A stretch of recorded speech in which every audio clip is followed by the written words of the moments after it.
बिस्मिल्लाहिर्रहमानिर्रहीम। Dear viewers, मेरा नाम नजीबुल्लाह, अल्लाह ताला की बबरकत नाम से आगाज़ करता हूँ। आपसे रिक्वेस्ट है कि वीडियो पर जाने से पहले आप मेरा चैनल यूनिवर्सल नॉलेज उसको सब्सक्राइब भी कर दें और लाइक भी कर दें, ताकि मेरी आने वाली वीडियो जो है वो आपको बर वक्त मिल सके। तो आज का मेरा जो टॉपिक है वो इंग्लिश लैंग्वेज से रिलेटेड है, और उसमें भी बिल्कुल अगर देखा जाए तो बहुत ही सिंपल सी एक चीज़ है जिसके ऊपर आज हम बात करेंगे। लेकिन आई थिंक सो कि मेरा जो अपना एक्सपीरियंस है वो ये है कि इसको सही तरीके से स्टूडेंट्स को समझना बहुत ज़रूरी है। तो टॉपिक जो आज का हमारा है वो है पर्सन। सबसे पहले हम ये देखते हैं कि पर्सन्स हैं क्या। What do you mean by a person in English grammar. देखें बेटा, पर्सन से मुराद अफराद ही हैं। अब अफराद को किस वक्त उसको किस पर्सन के हिसाब से हम देखेंगे या किस पर्सन के हिसाब से लेंगे, इस चीज़ को समझना जो है वो इंग्लिश ग्रामर के अंदर बहुत ज़्यादा ज़रूरी है। एक्चुअली ये पर्सन्स डिफरेंट अफराद या अशखास यही हैं जिनको हम इंग्लिश ग्रामर में भी मुराद लेते हैं। अब इसके बाद एक और बड़ा यहाँ पर बेसिक क्वेश्चन आता है कि what are the uses of person in English grammar. कि जाहिर है अगर हम किसी चीज़ के बारे में कुछ जानना चाह रहे हैं तो उसकी अफादियत के बारे में भी हमें पता होना चाहिए कि इसको हम इंग्लिश ग्रामर में या इंग्लिश के अंदर कहाँ पर और किस जगह पर ये हम इसको इस्तेमाल कर सकते हैं, इसके यूजेस क्या हैं। तो टेंसेस जब आप सीखना जाते हैं या टेंसेस को आप सीखना चाह रहे हैं, उसके अंदर भी आपके पर्सन्स का अमल दखल बहुत ज़्यादा है। इसी तरह एक्टिव और पैसिव वाइज जब आप सीखने जाते हैं तो जो टीचर्स हैं वो आपको जब एक्सप्लेन करते हैं तो वो पर्सन्स के हवाले से ही डिफरेंट चीज़ें जो हैं वो आपको एक्सप्लेन करते हैं कि सब्जेक्ट को ऑब्जेक्ट और ऑब्जेक्ट को सब्जेक्ट, किस पर्सन को किस तरीके से, वो सारी चीज़ें उसके अंदर आती हैं। और इसी तरीके से जब आप नरेशंस पढ़ते हैं डायरेक्ट एंड इनडायरेक्ट, तो उसके अंदर भी पर्सन से आगाही बहुत ज़्यादा ज़रूरी है। और अगर आप पर्सन्स के बारे में फुली अंडरस्टैंड नहीं करते, इनको बिल्कुल सही तरीके से समझते नहीं हैं, तो आप इन चीज़ों को समझने में यकीनन आपको दिक्कत पेश आएगी। पहले हम देखते हैं यहाँ पर कि टाइप्स ऑफ पर्सन ये कितनी हैं। तो अमूमन जब हम 10th या 9th इस लेवल के स्टूडेंट्स को पढ़ा रहे होते हैं तो मेजॉरिटी ऑफ द स्टूडेंट्स, मैं सबकी बात नहीं कर रहा, लेकिन मेजॉरिटी ऑफ द स्टूडेंट्स जो हैं वो पर्सन से टोटली अवेयर नहीं होते और उनके जहन में कोई ख़ास कॉन्सेप्ट पर्सन्स के बारे में नहीं होता। यही वजह है कि वो खुद से पैराग्राफ इंग्लिश के अंदर लिखने में या मुख्तलिफ इंग्लिश के जो ग्रामर की चीज़ें हैं जैसे वॉइसेस हैं, टेंसेज हैं, नरेशंस हैं, इन चीज़ों को समझने में वो दिक्कत महसूस करते हैं, क्योंकि उनको सबसे बेसिक जो चीज़ है पर्सन्स, उसके बारे में ज़्यादा मालूमात नहीं होती, और अगर होती हैं तो वो सरसरी होती हैं, वो उनको सही तरीके से समझ नहीं रहे होते। यहाँ टाइप्स ऑफ पर्सन्स की बात कर रहा हूँ, तो यहाँ पर 3 टाइप्स हैं पर्सन्स की। First person, second person, third person. आज तक हमने ये तो देखा है कि पर्सन फर्स्ट क्या है, जैसे हम कह देते हैं जी आई और वी, लेकिन यहाँ पर फॉर एवर के लिए मैं बड़े आसान तरीके से आपको ये बताना चाहता हूँ कि फर्स्ट पर्सन को हम किस तरीके से अंडरस्टैंड करेंगे ताकि बहुत ही आसान तरीके से ये आपकी परमानेंट मेमोरी जो दिमाग की है उसका हिस्सा बन जाए। तो फर्स्ट पर्सन को समझने के लिए आप इस एग्जाम्पल को देख सकते हैं कि हर वो शख्स जो अपनी बात करे वो फर्स्ट पर्सन कहलाएगा। अब हम देखेंगे कि अपनी बात कितने अफराद कर सकते हैं या किस किस्म के अफराद कर सकते हैं। जैसे यू है, क्या यू अपनी बात कर सकता है यू कह के, मतलब ये कि जैसे मैं कहता हूं कि तुम खड़े हो जाओ, उर्दू में मैं कहता हूं, अब इंग्लिश में तुम के लिए लफ्ज यू हो रहा है, तो इसमें यू अपनी बात खुद नहीं कर रहा बल्कि यू की बात मैं कर रहा हूं। जबकि जो मैं पहली बात कर रहा था कि जब कोई शख्स अपनी बात करता है तो वो फर्स्ट पर्सन कंसिडर होता है। मिसाल के तौर पर मैं अगर अपनी बात कर रहा हूं कि मैं वीडियो बना रहा हूं, अब ये मैं, इसमें इंग्लिश में इसके लिए आई यूज होगा, और क्योंकि मैं अपनी बात कर रहा हूं तो मैं फर्स्ट पर्सन कंसिडर किया जाऊंगा। इसी तरीके से अगर मेरे साथ कुछ और लोग भी शामिल हैं तो हम वर्ड यूज करेंगे हम बाजार जा रहे हैं, और इस हम के लिए इंग्लिश का वर्ड यूज होगा वी। तो हम अपनी बात कर सकते हैं, यानी हम बाजार जा रहे हैं, तो वी भी यहाँ पर फर्स्ट पर्सन होगा। अगर मैं सिंपल अंदाज में कहूँ तो ये 2 पर्सन्स ऐसे हैं जो कि अपनी बात कर सकते हैं, اور جو بھی شخص اپنی بات کرتا ہے وہ فرسٹ پرسن کہلاتا ہے. اس میں آئی فرسٹ پرسن سنگولر اور وی جو ہے وہ فرسٹ پرسن پلورل کہلاتا ہے. یہ آپ کے سامنے جو سلائیڈ ہے اس کے اندر ایگزامپلز آپ کو نظر آ رہی ہوں گی.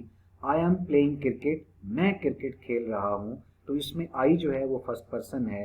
وی آر گوئنگ ٹو اسکول، ہم اسکول جا رہے ہیں، تو اس میں وی بھی جو ہے وہ فرسٹ پرسن ہے. اب اس میں یہ ہے کہ how to identify the second person. تو سیکنڈ پرسن وہ فرد ہوتا ہے جو اپنی بات تو نہ کر رہا ہو لیکن آپ جس کی بات کر رہے ہوں اور براہ راست اس سے آپ مخاطب ہوں اور وہ شخص موجود بھی ہو. جیسے میں کہتا ہوں تم کھڑے ہو جاؤ، تم بیٹھ جاؤ، تم کیوں ہنس رہے ہو، تم اپنی کتاب نکالو. اب اس میں تم کے لیے جو انگلش میں ورڈ یوز ہوتا ہے وہ یو ہے. اب میں تم یعنی یو سے براہ راست مخاطب ہوں، تو جس شخص سے آپ بات کر رہے ہیں اور براہ راست مخاطب ہیں اور وہ وہاں موجود ہے تو وہ سیکنڈ پرسن کہلاتا ہے، جسے انگلش میں یو کہتے ہیں. یہاں ایگزامپل بھی آپ کے سامنے موجود ہے. You are playing cricket, why are you laughing. اس میں یو دونوں سینٹینسز کے اندر as a second person use ہوا ہے. ابھی سیکنڈ پرسن کے بعد ہم دیکھتے ہیں کہ how to identify the third person.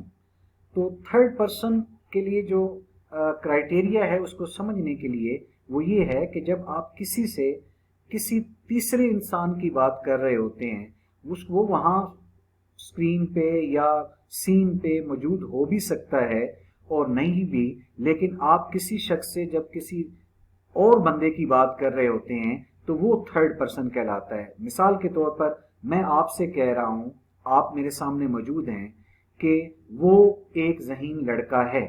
اب اس میں وہ جو ہے وہ میں نہ اس سے براہ راست اس کی بات کر رہا ہوں نہ وہ خود اپنی بات کر رہا ہے، بلکہ میں آپ سے یعنی کسی بھی انسان سے کسی تیسرے انسان کی جب بات کر رہا ہوتا ہوں تو وہ تھرڈ پرسن کہلائے گا. یہاں پر وہ ہی تھرڈ پرسن ہوگا. اسی طریقے سے شی از ٹیچنگ انگلش، وہ انگلش پڑھا رہی ہیں. میں کسی شخص سے جب یہ بات کرتا ہوں کسی اور کے بارے میں، کسی فیمیل ٹیچر کے بارے میں، تو جب میں کسی سے کسی تیسرے شخص کی بات کر رہا ہوں گا جو وہاں موجود ہے یا نہیں ہے، لیکن میں بات کسی اور حوالے سے رابطے سے اس کی کر رہا ہوں گا تو وہ تھرڈ پرسن کہلائے گا. اسی طرح انگلش گرامر کے اندر 3 تھرڈ پرسن ہیں.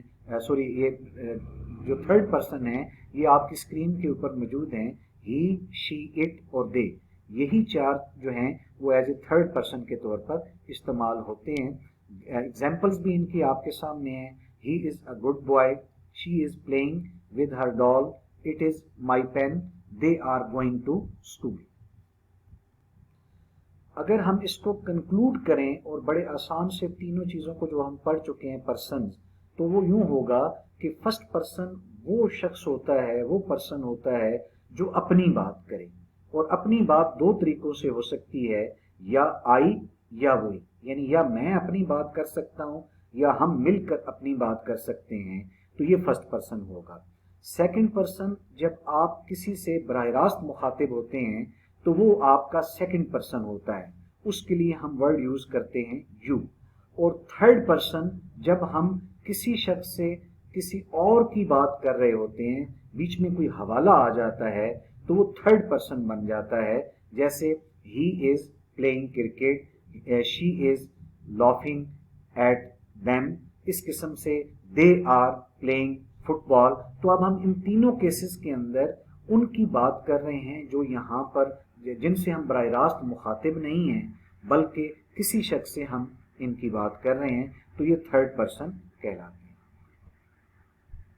اسی طریقے سے آگے ہم دیکھتے ہیں جو بڑی امپورٹنٹ چیز ہے کہ فارمز آف پرسنز کے ڈفرینٹ اس کی جو حالتیں ہیں وہ کون سی ہیں. سبجیکٹو، پوزیسو اور آبجیکٹو، یہ سمجھنا بہت ہی ضروری ہے. سبجیکٹو بیٹا وہ چیز ہوتی ہے کہ جو فائل کے طور پر لی جاتی ہے. جب کوئی کام کیا جائے تو کام کرنے والے کو ہم سبجیکٹ کہتے ہیں، اور اس فارم کو پرسن کی سبجیکٹو فارم کہا جاتا ہے. इसी तरीके से पोजेसिव जो है वो पर्सन की वो फॉर्म होती है जो किसी चीज़ को की मलकियत को जाहिर करती है। मैं अभी एग्जांपल्स के साथ इसको क्लियर करता हूँ। इसी तरीके से ऑब्जेक्टिव वो फॉर्म होती है पर्सन की जब उस पर कोई काम किया जा रहा हो। इसी हम आई को लेते हैं फर्स्ट पर्सन सिंगुलर, तो सब्जेक्टिव फॉर्म कैसे है, जैसे आई एम प्लेइंग क्रिकेट। अब खेलने वाला क्रिकेट कौन है, मैं, तो ये यहाँ पर यूज हुआ आई एम प्लेइंग क्रिकेट, तो इसकी सब्जेक्टिव फॉर्म यूज होगी। यहाँ पर हम ये इसकी पोजेसिव फॉर्म नहीं लगा सकते, यूं नहीं कह सकते कि माई एम प्लेइंग क्रिकेट, और ना ही इस पे हम ये कह सकते हैं कि मी एम प्लेइंग क्रिकेट। तो मीन ना ऑब्जेक्टिव फॉर्म यहाँ लग सकती है क्योंकि वहाँ काम हो रहा है, तो काम के होने को जो फॉर्म जाहिर करेगी वही हम पर्सन की फॉर्म लगाएंगे, और सबसे सूटेबल फॉर्म वहाँ पर आई है और वही फाइल को जाहिर करती है। इसी तरीके से जैसे माई की मैंने बात की पोजेसिव, तो इसकी भी हम एग्जांपल देख लेते हैं कि it is a school, it is my school, ये मेरा स्कूल है, ये मेरा स्कूल है। तो माई जो है वो पोजेसिवनेस को जाहिर कर रहा है। इट इज माई शूज, यानी ये मेरी मलकियत को जाहिर कर रहे हैं। इट इज माई बैग, ये मेरे बस्ते को जाहिर कर रहा है। तो ये पोजेसिव फॉर्म जो है ये मलकियत को जाहिर करती है, और ऑब्जेक्टिव फॉर्म वो होती है जिसके अंदर आप पर कोई काम हो रहा हो, जैसे दे आर हेल्पिंग मी, वो मेरी मदद कर रहे हैं। अब मदद करने वाले कौन हैं, दे। तो यहाँ पर अगर आप गौर से देखें तो दे जो है वो सब्जेक्टिव फॉर्म है, और मी जो है मेरी मदद की जा रही है, तो फाइल मैं हुआ, तो मेरी ऑब्जेक्टिव फॉर्म यहाँ पर्सन की लगेगी, वो है मी। तो इसी तरीके से जितने भी ये पर्सन्स हैं उन सब की ये सब्जेक्टिव और ऑब्जेक्टिव और पोजेसिव फॉर्म्स जो हैं वो आपके सामने हैं। We, our, us, you, your, you, he, his, him, she, her, her, they, their, them, it, its, it। ये हमारा आज का टॉपिक था पर्सन, जिसके बारे में मैंने कोशिश की है कि सिंपल अंदाज में आपको मैक्सिमम जो भी बातें इससे रिलेटेड हैं वो बताई जाएं, ताकि जब भी आप इसको इस्तेमाल करें इंग्लिश के अंदर तो आप इसके मीनिंग से, इसके इस्तेमाल से भरपूर तरीके से आगाह हों। और उम्मीद है कि मेरी आज की वीडियो भी आपको अच्छी लगी होगी। आपके कोई भी कमेंट्स हों वो आप कमेंट सेक्शन में कर सकते हैं, और आपकी सजेशन को भी इम्पोर्टेंस दी जाएगी। नेक्स्ट वीडियो तक मैं आपसे इजाज़त चाहूँगा। अल्लाह हाफ़िज़।